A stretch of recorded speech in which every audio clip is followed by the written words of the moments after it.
We're thinking in terms of 25% on Mexico and Canada because they're allowing vast numbers of people. Canada's a very bad abuser also. Vast numbers of people to come in and fentanyl to come in. When do you think you would enact those? I think February 1st. Also the time to choose Canada. There are many ways for you to do your part. It might mean changing your summer vacation plans to stay here in Canada and explore the many national and provincial parks, historical sites, and tourist destinations our great country has to offer. Can you see by the dawn's early light what's so proud?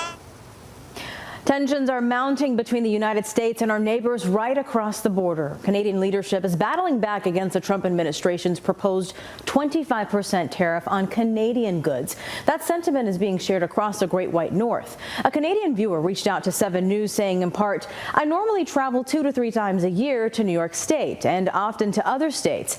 I won't be making any trips to the U.S. now because of Trump. No hotels, no shopping, no restaurants, no entertainment." Over 20 million Canadians visited the United States in 2024, generating more than $20 billion in spending. A travel boycott could mean a major hit on U.S. economy. Even a 10% reduction in Canadian travel could mean more than $2 billion in lost spending. That impact no doubt being felt here in Western New York. And tonight I'm diving deeper into the economic impact locally, hearing from a tourist expert from Visit Buffalo Niagara.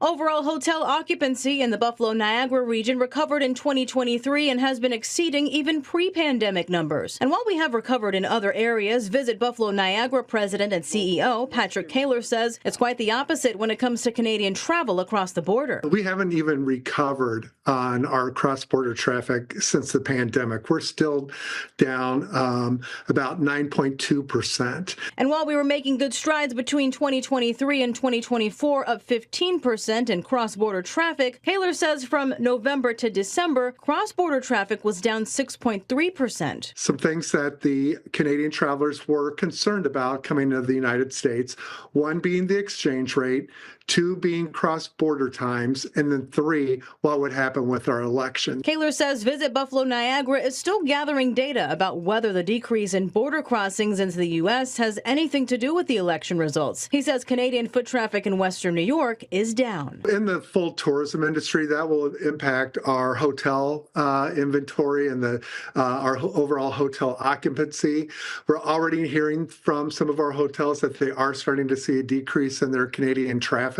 That's very concerning. The restaurants are going to feel that impact as well. I reached out to Fashion Outlets of Niagara Falls marketing manager about any impact on revenue there and have yet to hear back. I also spoke with a family who crossed the border from Canada to shop today, and while they didn't want to go on camera, they told me politics does not play a factor in their spending. Buffalo Niagara welcomes about 9.5 million visitors a year, and Canadians make up anywhere between 35 to 45% of that number. You know, if it doesn't come to some kind of a happy compromise on both sides, because these are mostly small business owners as well. And so if, cost of goods are already going up, and then you have a reduction in people coming in, they're going to have to make those difficult decisions.